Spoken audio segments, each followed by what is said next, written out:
Assalamualaikum. In second year zoology today we are going to start our lecture number 5, chapter number 3, that is coordination and control. Today we are going to start our new topic, that is the effects of drugs on coordination. So means drugs के क्या effects है coordination के ऊपर, nervous system के ऊपर, हमारे brain के ऊपर। अच्छा, नॉर्मली हम समझते हैं कि ड्रग्स जो है गलत चीज़ें हैं, गलत मेडिसिन है, लेकिन ड्रग्स जो है एक्चुअली जो हम मेडिसिन यूज़ करते हैं उनको भी कहा जाता है। जो मेडिकेशन होती है, जो मेडिसिन यूज़ करते हैं हम अपने इलनेस को ट्रीट करने के लिए, उसके लिए भी जो दवाइयाँ वगैरह यूज़ होती हैं, this is also called drugs. So what is drugs? A medicine or other chemical substance which has a physiological effects when ingested or otherwise introduced into the body. Drugs जो होते हैं कोई मेडिसिन होती है, medicine को भी कहते हैं, और ये केमिकल सब्सटेंस है जिनका जो है फिजियोलॉजिकल इफेक्ट्स है हमारे बॉडी के ऊपर, मीन्स हमारे बॉडी की एक्टिविटीज़ के ऊपर, फंक्शन के ऊपर जो है जो इफेक्ट्स होता है, ठीक है ना, इफेक्ट करती हैं। कब? जब इसको हम इनगल्फ करते हैं, ठीक है ना, और या किसी और तरीके से अपने बॉडी में इसको इंट्रोड्यूस करते हैं, तो इनका जो है फिजियोलॉजिकली इफेक्ट्स होता है हमारे के ऊपर, ठीक है ना। डिफरेंट जो ड्रग्स हैं, मीन्स कुछ ड्रग्स होती हैं वो ऐसी होती हैं कि जो यूज़फुल होती हैं, कुछ सम ड्रग्स आर यूज़फुल होती हैं मेडिकली, मतलब हम उसको अपने इलनेस को ट्रीट करने के लिए यूज़ करते हैं, बीमारियों को ठीक करने के लिए जो है यूज़ करते हैं। कुछ ड्रग्स जो होती हैं वो बैड ड्रग्स होते हैं जो कि हमारे ब्रेन के ऊपर इफेक्ट करते हैं। ब्रेन पर कैसे इफेक्ट करते हैं? प्रोड्यूस करते हैं आर्टिफिशियल प्लेजर जो है, फीलिंग, एक आर्टिफिशियल जो है ना प्लेजर जो है फीलिंग देती है, मीन्स वक्ती तौर पे तो हमारी ब्रेन को रिलैक्स कर रही होती है, एक अच्छी फीलिंग देती हैं, लेकिन जब हम उसके हैबिट हमें उसकी हैबिट हो जाती है, हमें जो उसकी आदत हो जाती है, तो क्या होता है कि उनका बैड इफेक्ट होता है हमारे ब्रेन के ऊपर भी, हमारी बॉडी के ऊपर भी। तो एक्चुअली ये होती हैं बैड ड्रग्स, ठीक है ना, जो कि सेहत के लिए अच्छी नहीं होती। Okay, different drugs have different effects, different drugs के जो है डिफरेंट इफेक्ट्स होते हैं बॉडी के ऊपर। क्या क्या होता है? They act as a stimulant. कुछ ड्रग्स ऐसे होती हैं जो कि स्टिमुलेंट की तरह काम करती हैं, मीन्स हमारे नर्वस सिस्टम की एक्टिविटी को इंक्रीज कर देती हैं, ठीक है ना। कुछ ड्रग्स जो होती हैं वो एज अ डिप्रेसेंट काम करती है, मीन्स हमारे मसल को रिलैक्स करती हैं, हमारे जो ऑर्गन्स हैं उनको रिलैक्स करती हैं। Some are hypnotics. कुछ जो है क्या करती हैं कि वो स्लीपिंग पिल्स का काम करती है। ये एक्चुअली स्लीपिंग पिल्स होती हैं जो कि अगर किसी पेशेंट को नींद नहीं आ रही तो नींद लाने के लिए जो है ये यूज़ होती हैं। देन एनालैगिस्ट, ये क्या होती हैं? ये जो है एक्चुअली पेन किलर होती हैं, मीन्स पेन से रिलीफ देने के लिए यूज़ की जाती हैं।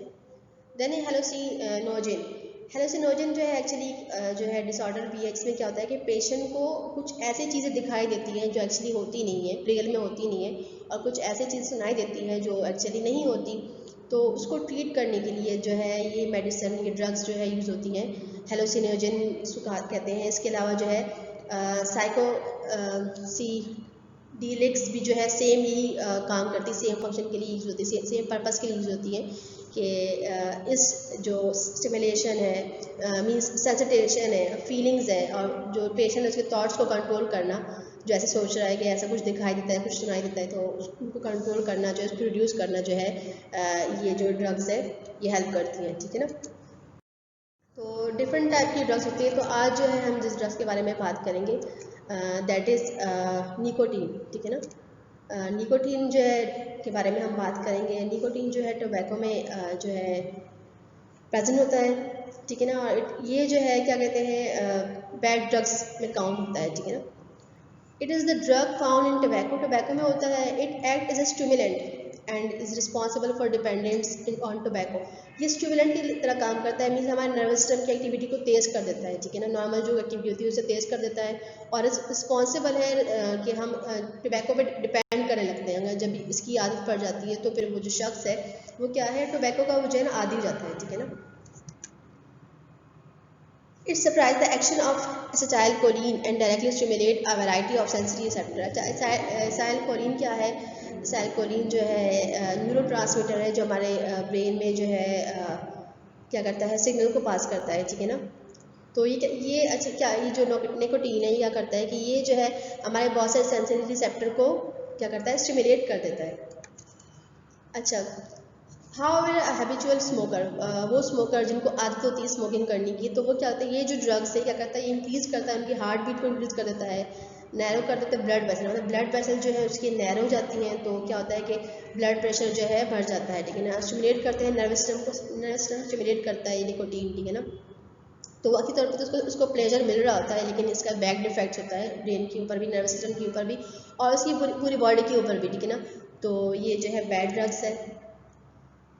इसके अलावा ये रिड्यूस करता है फटीग मीन्स जो टाइटनेस है उसको रिड्यूस करता है, इंक्रीज करता है alertness and improving the concentration, उसको कंसंट्रेशन को इम्प्रूव कर देगा अलर्टनेस को भी, लेकिन वक्ती तौर पर, मतलब ये एक वक्त तक होगा, उसके बाद जब वो हैबिचुअल हो जाएगा तो उसके बगैर वो रह नहीं पाएगा, लेकिन उसका जो है बहुत सारे बैड इफेक्ट्स होते हैं उसकी बॉडी के ऊपर, उसके ब्रेन के ऊपर और उसके नर्वस सिस्टम के ऊपर, ठीक है ना।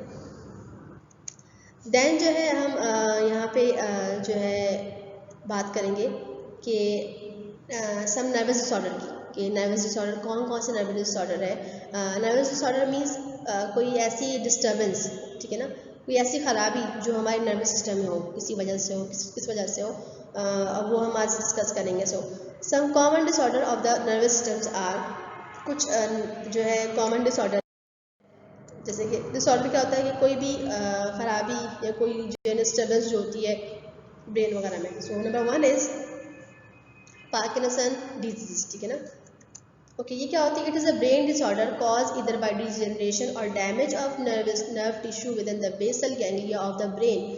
ये जो है ब्रेन का जो है डिसऑर्डर है, ब्रेन में होती है। कैसे, क्यों कॉज होती है? जब किसी भी न्यूरॉन की, किसी भी नर्व टिश्यू की डिजेनरेशन हो जाए और जो है क्या हो जाए, नर्व टिश्यू डैमेज हो जाए, तो ये जो पार्किंसन डिजीज जो है ना कॉज होती है, ठीक है ना। कहाँ पे होती है? जो बेसल गैंग्लिया ऑफ ब्रेन है, ब्रेन में ganglia, what is ganglia? Ganglia जो है नर्व्स, यहाँ पे कहते हैं कि न्यूरॉन के जो है ना बॉडी, सेल बॉडी होती है, ठीक है ना। तो बहुत सारे न्यूरॉन्स की सेल बॉडी होती है तो ब्रेन में, तो जब इस इनमें क्या होता है कि नर्व टिश्यू जो है डैमेज हो जाए तो ये डिजीज जो है ना कॉज होती है। अच्छा, व्हाट कॉजेज पार्किंसन डिजीज, किस वजह से होता है ये, ठीक है ना। अच्छा, पार्किंसन डिजीज जो है occurs when nerve cells or neuron in an area of the brain that control movement become impaired or die, ठीक है ना। ये कब होता है? जब क्या होता है कि नर्व सेल जो होते हैं और न्यूरॉन जो है हमारे ब्रेन के उस एरिया में जो कि हमारे मूवमेंट को कंट्रोल करता है, उस एरिया में वो नर्व से वो न्यूरॉन जो कि हमारे बॉडी की मूवमेंट को कंट्रोल करता है वो इम्पायर्ड हो जाए या फिर डाई हो जाए, ठीक है ना, डैमेज हो जाए, तो ये डिजीज कॉज होती है। नॉर्मली ये जो न्यूरॉन होते हैं ये जो है प्रोड्यूस करते हैं एक इंपॉर्टेंट ब्रेन केमिकल, एक ब्रेन केमिकल जो है, एक हार्मोन जो है प्रोड्यूस करते हैं, जिसको हम क्या बोलते हैं, डोपामाइन कहते हैं, ठीक है ना। ये हार्मोन जो है हमारे ब्रेन के लिए, की मूवमेंट के लिए जो है ये बहुत मतलब जो है इम्पॉर्टेंट है, हमारे मूवमेंट को कंट्रोल करता है, बॉडी की मूवमेंट को कंट्रोल करता है। तो ये सेल न्यूरॉन और ये नर्व सेल जो कि ये जो हार्मोन प्रोड्यूस करते हैं, ये जब डैमेज हो जाए या फिर इम्पायर्ड हो जाए तो ये डिजीज कॉज होती है। अच्छा, फिर क्या जब ये जब कम हो जाएगा तो बॉडी में ना एक मूवमेंट सी आ जाएगी, मतलब क्या होता है, इरेगुलर मूवमेंट बॉडी में आ जाएगी। जैसे यहाँ पे क्या है, ये आपको डायग्राम में दिखाया गया है। इसके अलावा सिम्टम्स जो है ऐसे क्या होंगे कि disease begin as a slightly tremors of one hand. क्या होगा कि स्टार्टिंग में क्या होगा, एक हाथ के ना tremors.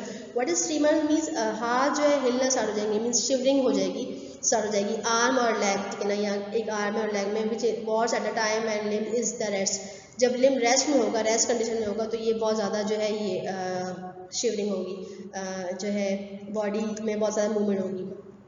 That is the disease effect both the side of the body. फिर बाद में क्या करता है कि ये जो डिजीज है बॉडी की दोनों साइड को इफेक्ट करता है और कॉज करता है स्टिफनेस, मीन्स जो बोन्स मसल वगैरह स्टफ हो जाते हैं और वीकनेस हो जाती है, और trembling of the muscle, muscle जो है ट्रेमलिंग मीन्स शिवर करना स्टार्ट हो जाते हैं, ठीक है ना। जो है इसके अलावा क्या होता है कि क्या होता है कि जो इंटेलेक्चुअल रिमेन अनइफेक्टेड, मतलब जो इंटेलिजेंस है वो इफेक्ट नहीं होती, लेकिन स्पीच जो होती है वो क्या होती है, स्लो हो जाती है, बोलने का जो है वो स्लो हो जाती है, और हेजिडेंट मीन्स कि बोलते हुए जो है ना जो हिचकिचाते हैं या फिर जो है मतलब स्लो बोलते हैं, बोलना स्टार्ट हो जाते हैं।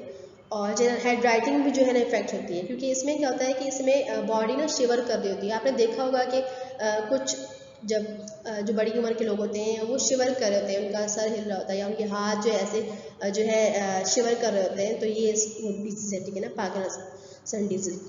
सिम्टम्स में क्या है? अच्छा, ट्रिमर मीन्स हाथ शिवर करेंगे, हिलते रहेंगे, जो है ना सर भी हिलता रहता है, ठीक है ना, बॉडी जो है ना मूवमेंट, इरेगुलर मूवमेंट आना शुरू हो जाती है। स्लोनेस ऑफ मूवमेंट स्लो हो जाती है, ज़्यादा तेज़ मूव नहीं कर सकते। स्पीच चेंज, बोलने का जो बोलने का स्टाइल है वो चेंज हो जाएगा, ठीक है ना। और इसके अलावा जो है लॉस ऑफ स्मेल, कुछ कभी कभी जो है क्या कहते हैं स्मेल भी जो है मतलब के सेंसेस भी ना इफेक्ट होते हैं, और मतलब पेन शुरू हो जाता है और जिसम जो है थोड़ा सा झुक भी जाता है, ठीक है ना। तो ये सारे क्या है सिम्टम्स हैं, ठीक है ना। इसमें बॉडी ना शिवर कर रही होती है, और ये क्यों होता है कि जब बॉडी में वो नर्व्स, वो न्यूरॉन्स, वो नर्व जो कि डोपामाइन जो है जो है हार्मोन सिक्रीट करते हैं, वो जो है इफेक्ट हो जाए, मतलब वो डैमेज हो जाए और एम्पायर हो जाए, तो क्या होगा कि वो जाहिर बात है आप वो हार्मोन बनेगा नहीं बॉडी में, डिक्रीज हो जाएगा बनना। तो उससे क्या होता है, अब वो हार्मोन हमारी बॉडी को मूवमेंट को कंट्रोल करता है। जब हार्मोन जो हमारी बॉडी को मूवमेंट कंट्रोल कर रहा है वो ही नहीं सही से बन रहा है, या वो जो है कम मिकदार में जो है ना बन रहा है, तो तभी जो है हमारी बॉडी की मूवमेंट जो है वो कंट्रोल नहीं हो पाती है, इनवॉलेंट्री मूवमेंट होती है। मीन्स हम चाहे भी कि इसको कंट्रोल करें, लेकिन तब भी क्या होता है वो कंट्रोल नहीं होती, और जो है ना बॉडी में शिवरिंग रहती है हमेशा, ठीक है ना। ओके, ट्रीटमेंट क्या है इसके लिए, क्या होता है इसके लिए जो है ना एक लीवोडोमा डोपा मेडिकेशन है, ठीक है ना, लीवोडोपा, ठीक है ना। अच्छा, आपकी बुक में जो है स्पेलिंग LEO लिखा हुआ है, लेकिन जो उसकी करेक्ट स्पेलिंग है वो LEVO है, लीवोडोपा है, ठीक है ना। Medication is absorb by the nerve cell जो है इसको एब्जॉर्ब करते हैं और ब्रेन में, ठीक है ना। फिर इसको ये क्या होता है turn into the chemical dopamine, फिर ये जो है डोपामाइन में जो है चेंज जाता है, ठीक है ना, which is used to transmit message between the parts of the brain and the nerves that control movement। जो डोपामाइन है क्या करता है कि वो मैसेज ट्रांसफर करता है किसमें, ब्रेन के और नर्व्स, उन नर्व्स के बीच में जो कंट्रोल मूवमेंट को कंट्रोल करते हैं, ठीक है ना। तो ये जो है फिर क्या डोपामाइन में चेंज होता है, ठीक है ना। ये जो है इसकी ट्रीटमेंट के लिए यूज किया जाता है, ठीक है ना। It is the most effective drugs, it is helpful in minimize the symptom but can not, ठीक है ना। अच्छा, ये क्या करता है, ये जो मेडिसिन है ये क्या करता है, इस इनके सिम्टम्स को कम कर देगा, थोड़ा कंट्रोल कर देगा, लेकिन जो न्यूरॉन है, जो न्यूरॉन डैमेज हो चुके हैं, डाई हो चुके हैं, उनको डिजेनरेशन दोबारा ये नहीं प्रोवाइड करेगा। और जिन अब तक साइंटिस्ट जो है इस बात को दरियाफ्त नहीं कर चुके कि क्यों ये सेल जो है डिजेनरेट होते हैं या क्यों डाई होते हैं, तो ये अभी तक इनको जो है डिस्कवर नहीं कर चुके, ठीक है ना। देन जो है सेकेंड डिजीज है हमारे पास अल्जाइमर डिजीज। अल्जाइमर जो है एक साइंटिस्ट का नाम था जिन्होंने डिजीज डिस्कवर की थी, तो इसलिए इस डिजीज का नाम भी अल्जाइमर पड़ गया, ठीक है ना। It is progressive degeneration of neuron of brain specially cerebral cortex and hippocampus. अच्छा, ये डिजीज जो है क्या होता है, इसमें जो है ना न्यूरॉन, इसमें भी डिजेनरेशन होती है ब्रेन की, ठीक है ना, स्पेशली किसकी, सेरेब्रल कॉर्टेक्स एंड हिपोकैम्पस। ये दोनों जो है किसके पार्ट है, ये 4 ब्रेन के पार्ट है, तो इनकी जब जनरेशन डीजनरेशन होती है तो ये डिजीज कॉल होती है। इट कॉजेज डायमेंशिया, ये क्या करता है, cause dementia, dementia means loss of memory, means इसमें याददाश्त जो है चली जाती है, ठीक है ना। The disease progresses in 3 board के स्टेजेस, इस डिजीज के 3 जो है स्टेजेस जो है कौन कौन से, at first the patient notice that his forgetfulness. पहले में क्या होता है, पहले स्टेज में कि पेशेंट नोटिस करता है कि वो कुछ भूलने, मतलब उसको इसकी याददाश्त कमज़ोर हो गई है, वो जो है चीज़ें भूलने लग गया है, तो उसको यही नोटिस करता है। सेकंड में क्या होता है कि सेकंड में कि severe loss of memory particularly for recent events में क्या होता है कि बहुत ज़्यादा जो है भूलने की आदत हो जाती है, स्पेशली जो रिसेंट जो इवेंट होते हैं ना, मतलब जो रिसेंट इवेंट होते हैं उनको भूलना स्टार्ट हो जाता है, उसको पुरानी चीज़ को याद रहती है, लेकिन जो रिसेंट जो काम होते हैं ना वो जो है क्या कहते हैं वो भूलने लगता है, ठीक है ना। कैसे, अच्छा, victim also become disorient as a time और स्पेस। अच्छा, वो फैसला नहीं कर पाता कि मतलब टाइम और स्पेस में कि ये काम किस टाइम हुआ था, या जैसे अगर फॉर एग्जांपल एक काम आज किया तो समझेगा मैंने कल किया था या परसों किया था, ऐसे इसको टाइम का जो है श्योरिटी नहीं होती। फिर उसके बाद स्पेस के मैं यहाँ गया था या वहाँ गया था, मतलब स्पेस में भी जो है ना वो जो उसको क्या कहते हैं प्लेस में, ठीक है ना, ये प्लेस है, ठीक है ना, प्लेस में भी उसको जो है थोड़ा सा शोर नहीं होता। इसके अलावा जो है क्या कहते हैं अपना रास्ता भूलने लगता है, इवन जो है ना उसके वो जो फेमिलियर स्ट्रीट्स है जो जहाँ बहुत ज़्यादा जाता है उसको बहुत ज़्यादा अच्छे से याद है, वो स्ट्रीट्स भी वो भूलने लगता है। दैन जो है क्या है एग्जैक्टी मीन्स इंक्रीज हो जाती है, मतलब उसका मूड जो है चेंज होने लगता है, मतलब वो परेशान कंफ्यूज होने लगता है, सडन जो है उसके मूड चेंज होते हैं, ठीक है ना। ये सेकेंड स्टेज में होगा। थर्ड स्टेज में क्या होगा कि पेशेंट बिकम सीवियर जो है oriented and may suffer from the symptoms of psychosis such as hallucination, hearing voices or seeing faces when no one is there, and paranoid delusions, affixed irrational ideas not sure by others, ठीक है ना, and responding to other to reasoning argument. अच्छा क्या होता है third stage में क्या होता है कि पेशेंट जो है बहुत ज़्यादा सीवियरली जो है ना वो मतलब उसको बिल्कुल भूलने की जो है ना भूल हर चीज़ भूल रहा होता है और वो फैसला नहीं कर पा रहा होता है, ठीक है ना। इसके अलावा जो है उसको सिम्टम्स आ रहे होते हैं साइको कॉसेस, ठीक है ना। क्या होता है इसमें मतलब उसको ये वाले जो सिम्टम्स है हेलुसिनेशन मीन्स अब उसको ऐसी वॉइस सुनाई दे रही थी जो एक्चुअली होती नहीं है और ऐसी चीज़ फेसेस दिखाई दे रही थी जो एक्चुअली होती नहीं है, ये कंडीशन हो जाती है। और इसके अलावा जो है पैरानॉइड में क्या होता है कि वो जो है कोई आइडिया नहीं कर पाता, मीन्स वो किसी से डिस्कस नहीं कर पा सकता कि वो क्या देख रहा है, क्या मतलब जो है शोर्ट ही नहीं कर पा सकता कि वो क्या देख रहा है, मीन्स किससे जो है वो आर्ग्यूमेंट वगैरह भी नहीं कर सकता, ठीक है ना। तो थोड़ा सा चिड़चिड़ापन भी आ जाता है मूड में, तो ये सब चीज़ें जो थर्ड स्टेज में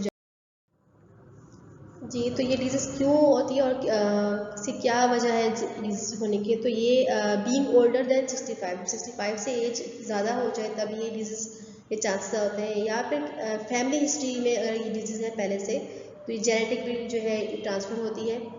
इसके अलावा जो है ये डिजीज़ जो है अगर पेरेंट्स में है आपके तो पेरेंट्स भी ट्रांसफ़र होती है, और जो है इसके अलावा जो है कि अगर अनहेल्थी लाइफस्टाइल है मीन्स बहुत स्ट्रेस में रह रहे हैं, बहुत डिप्रेशन में रह रहे हैं, तो तब भी ये डिजीज़ के चांसेस होते हैं। और आपका जो है डाइट हेल्दी नहीं है देन भी जो है ये हो सकती है। और इसके अलावा प्रीवियस अगर कोई हेड ट्रोमा जो है मतलब कोई आपके पेन सर में दर्द रहना या कोई इंजरी की वजह से कि जो है आपके सर में कोई इंजरी हो जाती है तो उसकी वजह से भी ये डिजीज़ कॉज हो सकती है। अच्छा यहाँ पे अब डायग्राम है जैसे कि हेल्दी न्यूरॉन की डायग्राम है, और ये क्या है अल्जाइमर डिजीज़ के जो न्यूरॉन होते हैं उनकी बात हो रही है यहाँ पे। तो ये आपको येलो कलर के जो है आपको कुछ प्लैक नज़र आ रहे हैं, ये प्लैक क्या है, इसमें जो है प्रोटीन यहाँ डिपॉजिट होना स्टार्ट हो जाता है। आपके न्यूरॉन है उसके जो है इर्द गिर्द जो है क्या होगा, प्रोटीन जो है डिपॉजिट होना स्टार्ट होगा, जिसको आप जो है एमेलॉइड वो भी कहा जाता है, प्लैक भी कहा जाता है। तो ये क्या करता है जब मैसेज इससे फिर ट्रांसफ़र सही से नहीं होता और दैट्स वाई जो है फिर भूलने की बीमारी हो जाती है, इंसान को सही से याद नहीं रहता।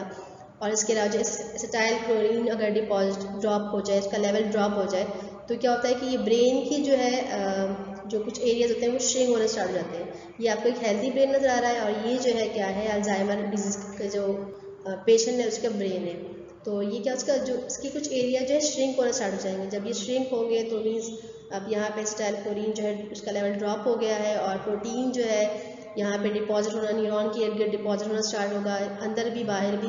इसके वजह से आप मैसेज सही से ट्रांसफ़र नहीं होंगे, नर्व इम्पल्स सही से ट्रांसफ़र नहीं होगा, तो मीन्स अब जो है पेशेंट जो है सही से उसको याददाश्त उसकी कमज़ोर होना स्टार्ट हो जाएगी। ओके, देन हमारे पास थर्ड जो हमारी डिजीज़ है हमारे पास है दैट इज़ एपिलेप्सी, जिसको हम उर्दू में मिर्गी भी कहते हैं, ठीक है ना। ये इसमें क्या होता है कि इसमें पेशेंट को जो है जर्क और फिट्स आना स्टार्ट हो जाते हैं, मीन झटके आते हैं, कुछ दौरे टाइप के आते हैं, उसमें बॉडी में इरेगुलर मूवमेंट होती है और अनकॉन्शियस हो जाता है, मीन्स अपने होश आवास में नहीं रहता पेशेंट। क्यों होता है ये न्यूरोलॉजिकल एबनॉर्मलिटीज़ की वजह है। बॉडी में ब्रेन में जो है कुछ इलेक्ट्रिकल शॉक की जो एक्टिविटी होती है, इलेक्ट्रिकल एक्टिविटी होती है जो ब्रेन में एबनॉर्मल एक्टिविटीज बनना स्टार्ट होती है। ब्रेन जो है हमारा एबनॉर्मल एक्ट करना स्टार्ट होता है, जो नॉर्मल कंडीशन है उससे हटकर एबनॉर्मल जो है एक्ट करेगा, जिसके बाद से क्या होगा कि ब्रेन को बॉडी को जो है जर्क्स और फिट्स आना स्टार्ट हो जाएंगे, ठीक है ना। ओके, कभी कभी क्या होता है कि ये अचानक से भी हो जाता है या फिर किसी चेंज बॉडी में जब कोई स्टिमुलस आता है किसी चेंज की वजह से भी ये होता है, जैसे कि फ्लैशिंग लाइट में कोई फ्लैश लाइट एकदम से किसी ऐसे पेशेंट के ऊपर जो है फ्लैश लाइट करना उसकी वजह से भी हो सकता है, और जो है तो वो एबनॉर्मल एक्ट करना स्टार्ट हो जाएगा, उसकी बॉडी में एबनॉर्मल एक्ट होना स्टार्ट हो जाएगी, वो एक जगह घूमता रहेगा या फिर जो है कभी कभी जो है अनकॉन्शियस मीन्स वो अपने होश आवास खो बैठता है, ठीक है ना। अच्छा, ये दो तरह के होते हैं, एक होता है जनरलाइज और एक होता है पार्शल। जनरलाइज में क्या होता है कि ये जो है कम्प्लीटली जो है पेशेंट अनकॉन्शियस जाता है, बॉडी बिल्कुल सख्त हो जाती है और बॉडी में twitches and jerk means fits आने और झटके आना स्टार्ट हो जाते हैं। और दूसरा जो है पार्शल में क्या होता है कि कुछ टाइम तक जो है अनकॉन्शियस बॉडी रहती है, उसके बाद जो है वो नॉर्मल कंडीशन में आ जाता है, लेकिन उसको याद नहीं रहता कि मेरा क्या हुआ है क्या नहीं हुआ, एबनॉर्मल मूवमेंट हो जाती है बॉडी में, और जो है इसकी जो है ड्रग्स जो है एंटीकोविलेंट्स ड्रग्स जो है यूज़ होती है इस डिजीज़ को जो है ट्रीट करने के लिए। अच्छा, ये मेल्स फीमेल दोनों में होता है और इसकी कुछ एज नहीं है, मतलब छोटी एज में भी हो सकता है और बड़ी एज में भी होता है। इसका कुछ ऐसा नहीं है कि नहीं बुढ़ापे में ही होना ही डिजीज़, बच्चों को भी होती है और बहुत सारे बच्चे भी इसके पेशेंट होते हैं, ठीक है ना। ओके, यहाँ पे हमारा जो है नर्वस सिस्टम का टॉपिक ख़त्म हुआ। जैसे कि हमने पहले जो है कहा था कि हमारा ब्रेन जो है, तो हमारे बॉडी में दो तरह के सिस्टम होते हैं। एक नर्वस सिस्टम जो है nervous coordination, the other one is chemical coordination. तो नर्वस कोऑर्डिनेशन में जो है हमने स्टडी कर लिया, कंप्लीट कर लिया। अब हम केमिकल कोऑर्डिनेशन की तरफ जाएंगे, ठीक है ना। अच्छा, इसके अलावा जो एपिलेप्सी है, इसमें ये आपको नज़र आ रहा है कि शॉक सा हो रहा है ब्रेन में, और इसमें जो है ये क्या है, loss of conscious means patient जो है कॉन्शियस नहीं रहता, और क्या होता है परेशान कंफ्यूज होना स्टार्ट होता है, एक जगह पे घूमता रहता है, और ये आपको शॉक नज़र आ रहा होगा ब्रेन में जो है, ठीक है ना। इलेक्ट्रिकल शॉक टाइप का जो है क्रिएट होता है ब्रेन में, ठीक है ना। मसल जो है उसका कंट्रैक्शन जो है होने लगती है, मूवमेंट, इरेगुलर मूवमेंट बॉडी में आने लगती है, वीकनेस होती है, ठीक है ना। So now chemical coordination, what is chemical coordination? वो कोऑर्डिनेशन जो केमिकल के जरिए हो, मतलब हमारी बॉडी में वो हम आपस में कोऑर्डिनेट जब करते हैं, किसके जरिए? केमिकल के जरिए जब कोऑर्डिनेशन हो तो हम कहते हैं chemical coordination. It is a type of coordination present between the cell of the different organ, ठीक है ना, within the body of multicellular organism. Multicellular organism की बॉडी में ये कोऑर्डिनेशन होता है। कब? कहाँ पे? सेल के दरमियान और ऑर्गन के दरमियान जहाँ मैसेज ट्रांसफर होते हैं, तो ये केमिकल के जरिए होते हैं, ठीक है ना। इस टाइप के कोऑर्डिनेशन में क्या होता है कि सेल जो है रिलीज करते हैं कुछ स्पेसिफिक केमिकल्स, ठीक है ना, जो क्या करते हैं हमारी बॉडी को, हमारे सेल जो है उनकी एक्टिविटी को रेगुलेट करते हैं। इन the body of vertebrates various types of signal chemicals, जैसे कि बॉडी में जो है हमारे ऐसे कुछ सिग्नल केमिकल होते हैं जो कि सिग्नल जो है पास करते हैं। कौन कौन से होते हैं? न्यूरोट्रांसमीटर होते हैं, फेरोमोन्स और हार्मोन्स, ठीक है ना। ये जो है 3 तरह के केमिकल कोऑर्डिनेशन करते हैं हमारे बॉडी में। आज हम बात करेंगे सिर्फ हार्मोन्स के बारे में, ठीक है ना। तो व्हाट इज हार्मोन्स? हार्मोन्स जो है केमिकल मैसेंजर है, मीन्स ये मैसेंजर है जो केमिकल के जरिए जो है मैसेज ट्रांसफर करते हैं। कहाँ से क्रिएट होते हैं? डायरेक्टली हमारे ब्लड में होते हैं। These are secreted directly blood, फिर वहाँ से कैरी किए जाते हैं कहाँ पे? हमारे ऑर्गन्स और टिश्यू में, बॉडी के ऑर्गन टिश्यू में, ताकि अपना फंक्शन वहाँ पे कर सकें, ठीक है। Okay, there are many types of hormones that act on different aspect of body function and process. Different type के हार्मोन्स होते हैं हमारे बॉडी में जो कि हमारे बॉडी के फंक्शन और प्रोसेस में जो है एक्ट करते हैं। कुछ हार्मोन्स जो है यहाँ पे कौन से हैं, कहाँ कहाँ काम करते हैं, कौन से फंक्शन करते हैं? तो डेवलपमेंट एंड ग्रोथ में हमारे जो है हार्मोन्स कुछ वर्क करते हैं, कुछ एक्ट करते हैं मेटाबॉलिज्म ऑफ फूड आइटम्स, कुछ जो है सेक्सुअल फंक्शन और रिप्रोडक्टिव ग्रोथ में और हेल्थ में जो है एक्ट करते हैं। और इसके अलावा कुछ हमारे मूड को चेंज करने में, हमारे बॉडी फंक्शन को करने में भी हेल्प करते हैं। और जो कुछ होते हैं वो क्या होते हैं? मेंटेनेंस ऑफ बॉडी टेम्परेचर, हमारे बॉडी टेम्परेचर को मेंटेन करते हैं, और थ्रस्ट को, मीन्स जब प्यास लगती है उसको मेंटेन रखते हैं, ठीक है ना। What are they secreted from? Where are they secreted, मतलब कहाँ से ये सीक्रेट होते हैं, कौन से हमारे बॉडी में कौन से पार्ट में ये बनते हैं? अच्छा, hormone secrete from the endocrine glands, हमारे जो एंडोक्राइन ग्लैंड है वहाँ पे वो इनको बनाते हैं। और ये क्या होता है? डकलेस ग्लैंड है जो एंडोक्राइन ग्लैंड है। कौन से? डकलेस मीन्स ये क्या करते हैं? डायरेक्टली हार्मोन जो है हमारे ब्लड स्ट्रीम में बनते हैं, और जो है फिर वहाँ से जो है हमारे बॉडी के डिफरेंट ऑर्गन्स, ब्लड के जरिए हमारे बॉडी के डिफरेंट ऑर्गन्स और टिश्यू में जो है ट्रांसफ़र किया जाता है, जहाँ पे ये अपना अपना फंक्शन करते हैं ग्रोथ में, डेवलपमेंट में और प्रोडक्शन में, ठीक है ना। और जो है ये और बॉडी की कुछ एक्टिविटीज़ में भी ये हेल्प करते हैं, उनको जो है स्टिमुलेट करते हैं ऑर्गन्स को। अच्छा, यहाँ पे कुछ मेजर एंडोक्राइन ग्लैंड्स हैं जो कि बॉडी में है, जो कि हार्मोन सीक्रेट करते हैं। That are pituitary gland, pineal gland, thymus, thyroid, adrenal gland, pancreas, testis and ovaries। ये सब जो ग्लैंड्स हैं हमारे बॉडी में प्रेजेंट हैं, जो कि डिफरेंट हार्मोन सीक्रेट करते हैं, जो कि हमारे बॉडी में डिफरेंट जगह पे वर्क करते हैं। These organ secret hormones in microscopic amount. ये यहाँ से माइक्रोस्कोपिक अमाउंट का मतलब है कि ये जो ऑर्गन्स हैं ये जो हार्मोन सीक्रेट करते हैं बहुत ही छोटी मिकदार है, बहुत ही छोटी क्वांटिटी में जो है स्मॉल क्वांटिटी में सीक्रेट करते हैं। फिर वो जो है it takes only very small amount to bring about major change. हमारी बॉडी में छोटा सा जो इसकी क्वांटिटी होती है, स्मॉल क्वांटिटी भी जो हमारी बॉडी में बहुत ज़्यादा चेंज लेकर आती है, और ये रिक्वायर्ड जो होते हैं अमाउंट में होते हैं और बनते भी बहुत स्मॉल अमाउंट में। माइक्रोस्कोपिक से मतलब यही कि बस स्मॉल अमाउंट में ये प्रोड्यूस होते हैं बॉडी में। अच्छा, हम हार्मोन्स की केमिकल नेचर के बारे में बात करेंगे। केमिकल नेचर क्या है? Chemical hormones are organic molecules which can be divided chemically into the following types. इनको 3 टाइप्स में डिवाइड किया गया है इनके जो है केमिकल नेचर के ऊपर। The one is peptide hormones, they occurs as a short chain of amino acid। Example है ADH, ऑक्सीटोसिन, और लॉन्ग चेन अमाइनो एसिड जो है उसमें एग्जाम्पल है ग्लाइकोगॉन, इंसुलिन, प्रोलैक्टिन। ठीक है ना। पहले इनको जो है पेप्टाइड हार्मोन्स कहा जाता था, फिर उसके बाद उसको जो है प्रोटीन हार्मोन्स भी कहा जाता है। The other one is modified amino acid hormone. Few hormone consist of modified amino acid. कुछ जो है मोडिफाइड अमाइनो एसिड पे कंसिस्ट करते हैं। इसके एग्जाम्पल है thyroxine, epinephrine, norepinephrine. Then steroid hormones, these are lipid in nature. इनकी nature जो है लिपिड होती है। एग्जाम्पल है इसके एस्ट्रोजन, प्रोगेस्टेरॉन, टेस्टेरॉन्स, एल्डोस्टेरॉन। ये डिफरेंट टाइप्स ऑफ हार्मोन्स है, 3 टाइप्स है इसके, और इसकी एग्जाम्पल भी है। ठीक है ना। सो it's all about today's lecture. इंशाल्लाह हम नेक्स्ट लेक्चर में हार्मोन्स के एक्शन के बारे में पढ़ेंगे कि हार्मोन्स कैसे वर्क करता है और क्यों स्पेसिफिक सेल के ऊपर ही क्यों एक्ट करता है। So it's all about today. So अल्लाह हाफिज़।